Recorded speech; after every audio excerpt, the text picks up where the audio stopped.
everyone, welcome to Switchblade Sisters Social Club, the true crime podcast where two friends exploit their worst fears for your entertainment.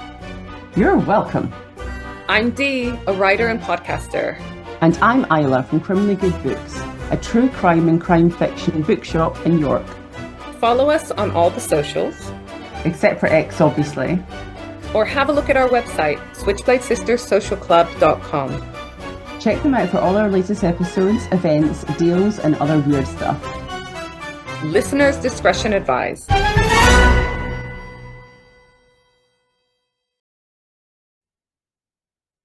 Welcome to Dee-Brief, where we take a break by me not taking a break. So my name is Deanna, and I am going to be dedicating this episode to my regular co-host, Isla, my normal co-host. This is because I'm covering today Mary Bateman, the Yorkshire Witch. Today, we're heading back to Yorkshire, land of criminally good books, to meet a woman who's been described as England's last great witch, except she wasn't a witch, at least not legally, whatever a legal witch means. She was never convicted of being a witch. She wasn't burnt at the stake. She wasn't executed for casting spells. She was hanged, though, for murder, but somehow her legend became even stranger than the truth, because this story contains a miracle chicken, letters from imaginary psychics, love charms, fake exorcisms, poisoned pudding, and one of the weirdest things I've ever said on this podcast, and I've said a lot of weird things, people later bought pieces of her skin. So, who was Mary Bateman? Mary Bateman was born Mary Harker in 1768 in a tiny village called Asenby near Thirsk in North Yorkshire. Her father was a small farmer and life was hard. They were poor, but Mary had one advantage that many girls of her background didn't. She could read and she can write, and that would become one of the most valuable tools in her criminal career, in any career, I would argue. Because unlike many fraudsters of the time, Mary wasn't relying on brute force. She relied on persuasion, manipulation, I'm guessing, people underestimating her. And she also made people believe she knew things that no one else did. So Mary's criminal career didn't begin with murder. They rarely do. It began with theft. As a teenager, she worked as a domestic servant, a respectable occupation for a young working class woman.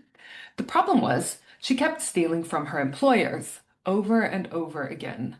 She was repeatedly dismissed before she was even 15 years old. Most people might decide crime wasn't working out for them, but Mary simply decided she needed a different kind of crime because she clearly wasn't very good at theft. One thing that's interesting about Mary, though, is that she doesn't seem to have stolen out of desperation alone. The record suggests she simply kept on doing it, even when she found new work. So historians have commented that she perhaps enjoyed the deception as much as she enjoyed the monetary value of the goods that she stole. Eventually, Mary moves to Leeds, at the time one of the fastest growing industrial towns in Britain, and she found work as a seamstress. Again, it was honest work for someone in her social class, but it wasn't particularly profitable. So Mary found another income stream, and that was fortune telling, selling charms, removing curses. So we had a past episode on cunning folk. It was a throwback. We re-released it, a throwback episode of We Knew the Moon, where we talk about cunning folk. So with the amazing Michelle Alderson, who check her out, Heartfelty Illustrations on Instagram. She's an amazing designer, did our logos. So it's really important to understand the world that Mary lived in at the time. So people believed in folk magic. And across Britain, there were so-called cunning folk. They were wise women, wise men. Most weren't considered evil witches or anything of the sort. And many mixed Christian prayers and practices with herbal medicine and local folklore. And people visited them instead of doctors, mainly because doctors were expensive and few and far between. And they were often no more effective. Have a listen to our assassination of President Garfield debrief from last week. So Mary understood this perfectly. She realized that frightened people, desperate people, sick people would pay almost anything for hope. So in 1792, Mary married a wheelwright called John Bateman. What is a wheelwright, you ask? Because I sure as hell did. It's someone who makes wheels right again, funnily enough. John was hardworking, he was honest, he was respectable. Unfortunately, he'd married Mary. She continued to steal, she pawned neighbors' possessions, she sold household furniture behind her husband's back, she borrowed money she never intended to repay. Eventually, John joined the army, and some historians have suggested that he just wanted to escape the chaos that his wife was creating. Whether that's true or not, we can't really know, but Mary's criminal career certainly accelerated after he left. Around the early 1800s, business was booming. And then she pulled one of history's most ridiculous scams. This is the scam of the prophet hen of Leeds. Mary claimed her pet hen had started laying miraculous eggs. On each egg appeared the words, "Christ is coming." Naturally, people lost their minds over this. Crowds traveled from across Yorkshire to see this hen and the eggs. They paid a penny each to witness the miracle, and people genuinely believed that this was some sort of divine warning. The second coming was near. God had chosen a chicken to spread his message. Mary happily collected these admission fees. But how did she do it? Because, spoiler alert, this wasn't a genuine message from God. The trick was disgusting. She wrote the message onto the eggs using vinegar-based ink. Then she carefully pushed the eggs back inside the poor chicken. Later, the hen laid it naturally, in quotation marks, again. So, as naturally as an egg that's been manually reinserted into a chicken can possibly be. Eventually, the trick was exposed, but by then, Mary had already made plenty of money from her chicken. She didn't stop with the miracle chicken scam. After that, she expanded her business. Today, we probably call it outsourcing, but she told clients that she couldn't actually solve all of their problems herself. Fortunately, she knew two remarkable women, Mrs. Moore and Ms. Blythe, who were powerful spiritual advisors, even more powerful than her. There was just one little issue. Neither of these women existed. So whenever clients came to her for advice, Mary would outsource to these two mystery women, but she would write the letters herself, pretending to be Mrs. Moore or Miss Blythe. And she'd write replies back. She would charge the clients for the postage, the consultation fee, which she was supposedly transferring to Mrs. Moore and Miss Blythe, and charging for the spiritual guidance. People believed these mysterious women lived far away, which meant that they couldn't just knock on the door and, ask for their advice in person. And they were appreciating that Mary was their gatekeeper. So Mary never had to prove that she had these magical powers herself. She only had to convince desperate people that she knew someone who could help them, which is next level trickery. These people were coming to her, they were frightened, they wanted answers, and she sold them miracles for the right price. So business, if that is your business, will always be good. By 1806, Mary Bateman had convinced much of Leeds that she possessed supernatural powers, that she herself now could remove curses, predict the future, speak to spiritual advisors on things that she herself couldn't do, and apparently receive messages from God through her chicken. Now enter William and Rebecca Perigo. They lived in Bramley near Leeds. They were an ordinary working couple, not wealthy, not powerful, just trying to get by. And Rebecca had suffered from persistent chest pains. Today, she probably booked an appointment with her GP, but in 1806, medical treatment was expensive and uncertain and terrifying. So instead, they turned to someone who promised certainty and health for Rebecca, and that was Mary Bateman. Mary told Rebecca she wasn't ill at all. She'd been bewitched. Someone had placed a curse on her, but luckily, Mary claimed she knew exactly how to remove it. For a fee, of course. Mary began sending the Perigos little packets of powder. She instructed them to mix them into puddings and eat them. Each powder supposedly brought Rebecca one step closer to breaking the curse. The first few appeared harmless enough, perhaps deliberately, because that's how confidence scams work. You build a trust first and then you exploit it. Eventually, Mary sent a sixth powder. This one was different because it contained corrosive mercury, a highly toxic substance. Neither William nor Rebecca had any idea, as they mixed it into their pudding exactly as instructed, exactly as they had done previously. Rebecca ate the largest part of the pudding. William only managed a spoonful. Within hours, both became violently ill, but Rebecca never recovered, and she died on the 24th of May, 1807. Now you'd think that Mary would tone it down or disappear after Rebecca's death. She didn't. She doubled down. She convinced the grieving William that Rebecca's death didn't mean the curse had ended. In fact, he himself was still in danger. So naturally, he needed more charms, more spells, more powders, more protection, and all of this for more payment to Mary. It's astonishing that this woman had just died and Mary is still sending her invoices.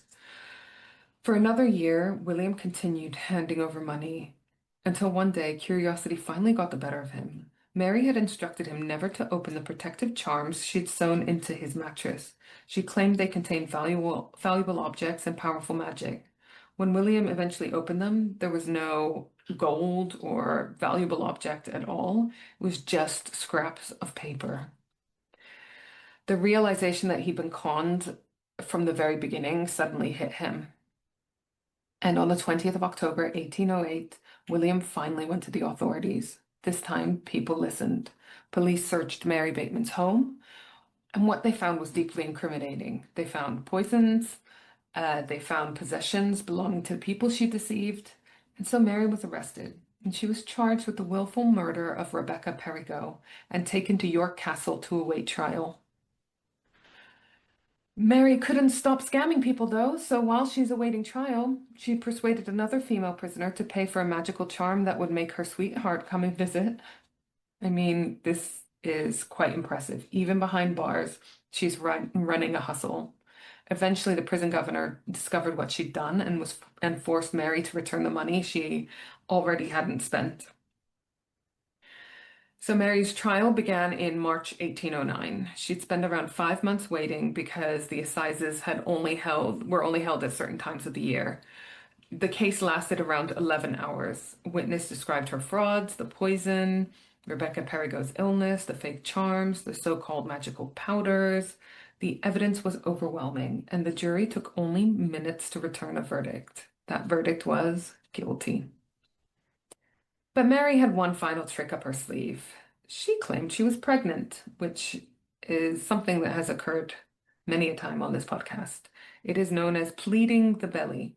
At the time, women couldn't be executed until after they gave birth if they were pregnant. It wasn't a loophole exactly, but it was an attempt to spare a bit, to give them a bit more time. So the court therefore had to determine whether Mary was genuinely pregnant. Again, we've had this before. You get a panel of married local women, sometimes a surgeon, a doctor, and they're assembled, and their job is to assess whether the person has experienced the quickening yet, basically, if they can feel the baby kicking yet. They determined that Mary was not pregnant, and Mary's final attempt to avoid the gallows had failed. So on the 20th of March, 1809, Mary Bateman was taken to the gallows overlooking St. George's Fields in York. Thousands gathered to watch. Public executions were still entertainment at this point, so people traveled from far and wide. Some even lined the road between York and Leeds to watch her coffin pass afterwards. It's kind of like state funerals, but at those, people are lining up to pay their respects, not to mock the person or to enjoy the death. Mary was hanged, and with that, the Yorkshire Witch was dead. Or perhaps not quite, because this story somehow becomes even stranger after her death. Mary's body wasn't buried immediately. Instead, it was handed over to surgeons for dissection, which was common for executed murderers, sort of part punishment, part medical education. But what happened next was not necessarily that common. Visitors paid 3 pence to file past her body, so basically treating her body like a true crime exhibition. And then comes the part that still makes people uncomfortable today. Some of Mary's skin was removed, tanned into leather, and sold as protective charms. We have heard about this in the past where they've been used to make books or death masks. But think of this irony that the woman who spent years selling fake magical objects became one herself. Her skeleton survived too, and for generations was displayed in the Thackeray Medical Museum in Leeds. Only in 2015 was it finally removed from public display and transferred into the care of Leeds University. That's more than 2 centuries after her execution, and people were still looking at her bones. So was Mary Bateman actually a witch? Legally, no. Probably in all other ways, no. She couldn't have legally been a witch anyways, because witchcraft had ceased to be a crime decades before her execution. But she died because she was a convicted murderer. So the nickname, the Yorkshire Witch, came largely from newspapers, broadsheets, and public imagination. It sold copies, it was sensational, and it made the story far more dramatic. Perhaps that's why her story still feels surprisingly relevant. The products have changed, marketing has changed, but somewhere, someone is still promising miracle cures, secret knowledge, exclusive experts, and guaranteed solutions for the right price. Belle Gibson. Have a look at that episode that we did on the fake influencer. Mary Bateman would probably recognize this business model immediately. So this was another Dee-Brief. I am Dee, and I've been kind of brief. I hope you enjoyed today's episode. If you do, don't forget to follow Switchblade Sisters Social Club, like, review, subscribe, all of that jazz, and find us wherever you listen to your podcasts, wherever you found this one, for example. Love you. Love you. Bye, sexy listeners. Bye, bye, bye. Like this episode? Want more? Come visit me, Isla, at Criminally Good Books in the heart of York. We're an independent bookshop dedicated entirely to crime. From cosy mysteries to gritty thrillers, historical whodunits to juicy true crime. We've got signed editions, special gifts, and plenty of recommendations for your next obsession. We also host a bunch of awesome author events. Can't make it in person? Visit us online at criminallygoodbooks.co.uk.